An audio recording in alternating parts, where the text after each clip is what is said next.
ప్రభుత్వానికి. ప్రభుత్వం ప్రజలకు సమాచారం అందించాలి కదా. శనివారం సాయంత్రానికి ఆ వాటర్ అప్పటిదాకా కూడా గేట్లు ఎత్తకపోవడం వల్ల పైన 3 చోట్ల గండ్లు పడింది. అలాగే ఆ గండ్లు పడిన వాటర్ ఆదివారం ఉదయం 8ంటికి వచ్చింది విజయవాడకి, 7:30-8ంటికి. అప్పటిదాకా ఇంటిమేట్ చేయకపోవడం ఏంటి? అదే గనక అక్కడ రెవెన్యూ, పోలీసు, ఇరిగేషను, కార్పొరేషను ఇంతమంది కలిసి చేసిన వైఫల్యం, ఇంక్లూడింగ్ పంచాయతీరాజ్ శాఖ. ఎందుకంటే పంచాయతీ దగ్గరది కదా అవన్నీ, దాంట్లో ఉన్న పంచాయతీలే కదా. కానీ ఇక్కడ చిన్న డౌట్, వెలగలేద్దరు 11 గేట్లు ఎత్తేయడం వల్ల ప్రకాష్ నగర్, సింగ్ నగర్ ఇవన్నీ మునిగిపోయాయా? ఎత్తకుండా లేట్ చేయడం వల్ల గండ్లు పడి వాటర్ ఇలా వచ్చేసిందా? ఒకవేళ ఎత్తకుండా ఉంటే ఆ వాటర్ ఎట్టిపోయేది?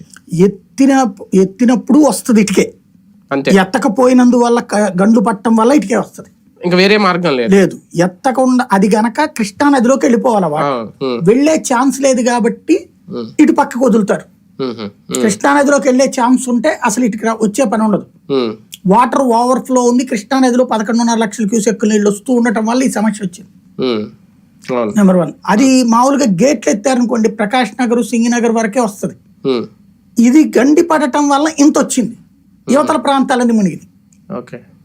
గండి పడటం వల్ల ఇన్ని ప్రాంతాలు మునిగినాయి. ఈవెన్ అక్కడ ఎదురుత